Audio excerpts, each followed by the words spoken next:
شہید میر مرتضی بھٹو کے حوالے سے بات ہو رہی تھی، جس میں راجہ انور اور بے نظیر کے آپس کے خفیہ رابطوں کی تفصیل یوں ہے کہ سردار سلیم، جو کہ ہمیشہ ایک جی حضور قسم کا انسان تھا، مگر اس موقع پر بلیک لیبل کے اثر سے ہی صحیح ایک دم کہہ اٹھا کہ اگر بے نظیر ٹیپو اور قیوم بٹ کے بارے میں تنظیم کی پالیسی پر چل سکتی ہے تو اس میں کوئی حرج نہیں کہ راجہ انور کے خلاف وہ کوئی قدم اٹھائے، یا پھر راجہ انور جو کہ بے نظیر سے ملنے ان کے پیچھے آتا رہتا ہے، آپ بے نظیر کو بول دیں کہ کم از کم وہ ایک بار راجہ کو ٹوک دے۔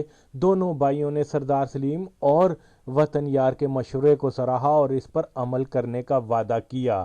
1988 میں آسٹریا میں جیل شدہ 9 ساتھیوں سے ملنے گیا۔ ویانا میں میری ملاقات بھٹو صاحب کے ایک ساتھی اور مشہور صحافی خالد حسن صاحب اور جناب سید فیضی صاحب سے ہوئی۔ ان دنوں خالد صاحب راجہ انور کی کتاب دی ٹریجڈی آف افغانستان کا انگریزی ترجمہ کر رہے تھے۔ باتوں باتوں میں انہوں نے راجہ کے متعلق میرے رائے پوچھی تو میں نے راجہ کی اصلیت کے بارے میں آگاہی دی۔ وہ بہت حیران ہوئے اور فرمانے لگے کہ راجہ نے تو مجھے بتایا تھا کہ میرے خلاف سب الزامات جھوٹے ہیں۔ اس کے علاوہ بے نظیر نے جس طرح سے ہر جلسے اور میٹنگ میں قیوم بٹ، سلام اللہ ٹیپو وغیرہ کو تنقید کی ہے، مگر راجہ انور کے بارے میں ان کا کوئی بیان سامنے نہیں آیا۔ راجہ صاحب نے تو بہت بار بے نظیر کے جلسوں میں شرکت بھی کی ہے۔ اگر وہ واقعی بھٹو بھائیوں کو قتل کروانے جیسے سنگین جرم کی سازش میں شریک ہوتا تو پھر بے نظیر کم از کم ایک بار تو راجہ کے خلاف کوئی بیان دیتی۔ میں نے کئی بار صفدر حمدانی، بشیر ریاض اور نہید خان کو فون کر کے ان کو بے نظیر سے بات کرنے کی درخواست کی تھی اور اپنا مقصد بھی بیان کیا تھا کہ راجہ انور مجھ سے اپنی کتاب کا ترجمہ کروانا چاہتا ہے، اس بارے میں بے نظیر کی کیا رائے ہے، لیکن مجھے اس بارے میں کوئی رسپانس نہیں ملا۔ جب بے نظیر ویانا آئی تھی تو میں نے اس سے راجہ کے بارے میں سوال کیا تھا کہ اگر راجہ غلط ہے تو میں اس سے قطع تعلق کر لوں، مگر بے نظیر نے میرے سوال پر کوئی واضح جواب نہیں دیا تھا۔ میں نے خالد صاحب کو فیضی اور جنگیر صاحب کی موجودگی میں صاف طور پر کہا کہ بے نظیر میں اگر اتنی عقل و فراست ہوتی کہ وہ معاملات کو سلجھانے کی خودداد صلاحیت کی مالکہ ہوتی تو جب شاہ نواز نے بارہا اپنی افغان بیوی سے طلاق لینے پر اصرار کیا تھا تو وہ کم از کم ایک بار اپنے لاڈلے بھائی سے یہ پوچھنے کی کوشش تو کر لیتی کہ طلاق لینے کی وجہ کیا ہے، تو ممکن ہے کہ شاہ نواز آج زندہ ہوتا۔ بے نظیر کی غلطیوں کا ایک مجموعہ ہے۔ وہ ضد کو ذہانت سمجھتی ہے، دوست کو دشمن اور دشمن کو دوست جانتی ہے، اس لیے اس سے خیر کی امید لگانا بے وقوفی ہے۔ میں پورے یقین سے کہہ سکتا ہوں کہ یہ عورت پارٹی کا ستیہ ناش کر دے گی تو راجہ انور جیسا خائن و مکار کے بارے میں اس کی رائے رتی بھر اہمیت نہیں رکھتی۔ میری یہ باتیں سن کر وہ بہت حیران ہوئے۔ خالد صاحب نے مجھے بتایا کہ آپ آغا برادران کے بارے میں مجھے پیپلز پارٹی کے بہت سے افراد نے تو یہی بتایا تھا کہ آپ کے سارے گھرانے نے پارٹی کے لیے بہت زیادہ مصائب کا سامنا کیا ہے جس کی مثال پورے پاکستان میں نہیں ملتی۔ میں نے تو یہاں تک سنا تھا کہ ضیاء کہا کرتا تھا کہ جب تک آغا برادران گرفتار یا مارے نہیں جاتے تب تک الذوالفقار ختم نہیں ہو سکتی، جبکہ راجہ انور نے آپ بھائیوں کو غیر نظریاتی اور بے نظیر مرتضیٰ کا چمچہ قرار دیا تھا۔ لیکن آپ کے خیالات سن کر میں بہت حیران ہوا ہوں کہ آپ اپنے ویوز میں بہت سٹریٹ فارورڈ ہو۔ راجہ انور نے تو مجھے بتایا تھا کہ بھٹو برادران بے باک خیالات رکھنے والوں کو خود سے دور رکھتے ہیں۔ ظاہر ہے آپ میر مرتضیٰ بھٹو کے نزدیکی دوست ہیں، تبھی تو اس نے آپ کو آسٹریا بھیجا ہے۔ میں نے اس کے جواب میں کہا ہاں، میں فخریہ طور پر کہہ سکتا ہوں کہ پیپلز پارٹی سے وابستگی کی وجہ سے جتنا میرے خاندان، نزدیکی رشتہ داروں، ملنے جلنے والوں نے سفر کیا ہے اس کی مثال پیپلز پارٹی کی ساری تاریخ میں نہیں مل سکتی۔ راجہ انور اگر ہمیں چمچہ کہتا ہے تو پھر بے نظیر جہاں جاتی ہے یہ کتے کی طرح دم ہلائے اس کے پیچھے کیوں جاتا ہے؟ ظاہر ہے کہ اگر مرد وجدان ہوتا تو کبھی بھی ایسی گھٹیا حرکت نہ کرتا۔ اس کا بے ضمیر کے پیچھے پیچھے جانا دلیل ہے کہ وہ خود ایک گھٹیا کردار کا مالک، عزت نفس سے عاری، ایک چمچہ چاپلوس اور تھوک کر چاٹنے والا ہے۔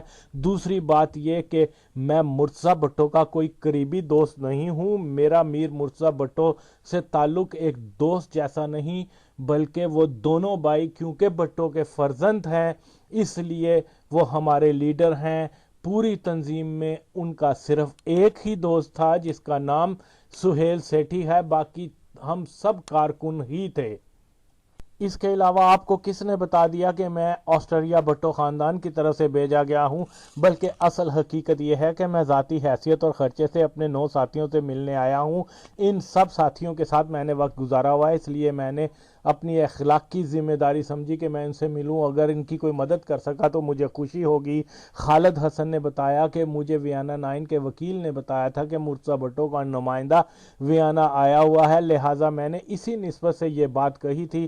اس کے بعد خالد حسن مجھے ایک طرف لے گیا اور بڑے ہی رازدارانہ انداز میں بتانے لگا کہ مجھے کچھ آسٹریلین دوستوں نے بتایا ہے کہ پیپلز پارٹی کے 9 کارکنوں کی آسٹریلیا آمد اور دہشت گردی کے پلان کے بارے میں پہلے سے خفیہ اطلاع مل چکی تھیں، اور یہ کہ ساتھیوں کی گرفتاری پر $3 ملین کی رقم بھی مخبر کو ملی ہے، اور یہ اطلاع بھٹو برادران کے کسی خاص نزدیکی بندے نے ہی دی ہے۔ آپ کی اس کے بارے میں کیا رائے ہے کہ مخبر کون ہو سکتا ہے؟ جس پر میرا واضح جواب یہی تھا کہ 4 بندوں کے علاوہ یہ کام کسی اور کا نہیں ہو سکتا، جن میں سردار سلیم شاہ نواز اور مرتضی بھٹو کی بیویاں اور بے نظیر۔ اگر سردار سلیم نے ایسا کام کیا ہوتا تو اتنی بڑی رقم ملنے کے بعد وہ مالی طور پر بہت خوشحال ہو جاتا، لیکن کیونکہ وہ مالی طور پر مستحکم نہیں ہوا اور نہ ہی وہ تنظیم چھوڑ کر بھاگا، لہذا یہ کام اس کا نہیں ہو سکتا۔ بھٹو بھائیوں کی بیگمات 9 ساتھیوں کی دمشق موجودگی کے وقت دمشق میں ہوتی تھیں، مگر ان کو یہ احساس نہیں تھا کہ یہ 9 ساتھی کہاں کس مشن کے لیے جا رہے ہیں۔ البتہ بے نظیر نے لیبیا میں ہی 9 ساتھیوں کے فوٹوز حاصل کر لیے تھے، اور وہ جانتی تھی کہ یہ ساتھی کس مقصد کے لیے آسٹریا جا رہے ہیں۔ تو میرا خیال یہ ہے کہ امریکی ہمدردیاں حاصل کرنے، الذوالافکار کو ختم کروانے اور پیسہ بٹورنے کے لیے اس کے پاس بہترین موقع یہی تھا۔ میری بات سن کر خالد حسن سکتے میں آ گیا اور کہنے لگا کہ تمہاری بات سن کر میں یہی کہہ سکتا ہوں کہ بے نظیر مغل تاریخ کا ایک ایسا کردار ہے جو ہوس سے اقتدار کے لیے سب کچھ کر سکتی ہے۔ میں نے جواب میں کہا، کر سکتی کا کیا مطلب؟ وہ ایسا کرتی ہے۔ اپنے چھوٹے بھائی کی سیکیورٹی وارننگ کو نظر انداز کر کے فرانس لے آئی، جہاں پر اس کو قتل کر دیا گیا، اور پھر خود ہی اس قتل کی حتمی رپورٹ بھی رکھوا دی۔ بہرحال میں نے گزشتہ آڈیو میں بھی تفصیل سے اس پر روشنی ڈالی ہوئی ہے کہ ویانا 9 کی گرفتاری میں بے نظیر کی مخبری کار فرما تھی۔ جہاں تک بات راجہ انور کی ہے تو یقیناً بے نظیر کے سگے بھائیوں کا غدار اور ان کو قتل کرنے کی کوشش کرنے والے پر اس گھٹیا عورت کا کوئی رد عمل دیکھنے کو نہیں ملتا، بلکہ کچھ مصدقہ اطلاعات کے مطابق نہید خان نے راجہ انور سے 2000 پاؤنڈ کے عوض بے ضمیر سے لندن میں ایک خفیہ ملاقات کروائی تھی، جس میں بے نظیر نے راجہ انور سے تفصیلی ملاقات کی، جس کو مرتضی سے مخفی رکھا گیا۔ آپ لوگ خود اندازہ لگا سکتے ہیں جو بہن اپنے بھائیوں کو قتل کرنے کی کوشش کرنے والے سے چند سکوں کے لیے مراسم پیدا کر سکتی ہے، وہ کس قدر بے شرم و گھٹیا ہو سکتی ہے۔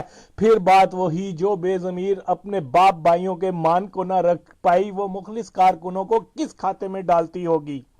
ضیاء دور میں بے شمار لوگوں نے جو جدوجہد کی، بدقسمتی سے آج اس پر کوئی بات کرنے والا نہیں ملتا۔ مجھے یاد ہے 77 کے انتخابات میں لوگوں میں کس قدر لگن، جذبہ، پارٹی سے وابستگی، بھٹو کے مشن کو انجام دینے کا ولولہ شدید ہوا کرتا تھا۔ معاشرے کا ہر فرد ایک سیاسی نظریاتی تعلق و سوچ سے اس کوشش میں لگا رہتا کہ وہ پیپلز پارٹی کا ہر اول دستہ بنے۔ زن و مرد سارے کاموں سے لا تعلق ہو کر بس ایک ہی خیال لیے میدان عمل میں پیش تھے کہ پیپلز پارٹی تاریخی فتح سے دوچار ہو جائے۔ قوم میں اس سیاسی شعور کی بیداری میں نظریاتی اور فکری سوچ ایک مرکزی حیثیت رکھتی تھی، اور یہی پیپلز پارٹی کی اصل پہچان اور جان تھی۔ بے ضمیر کی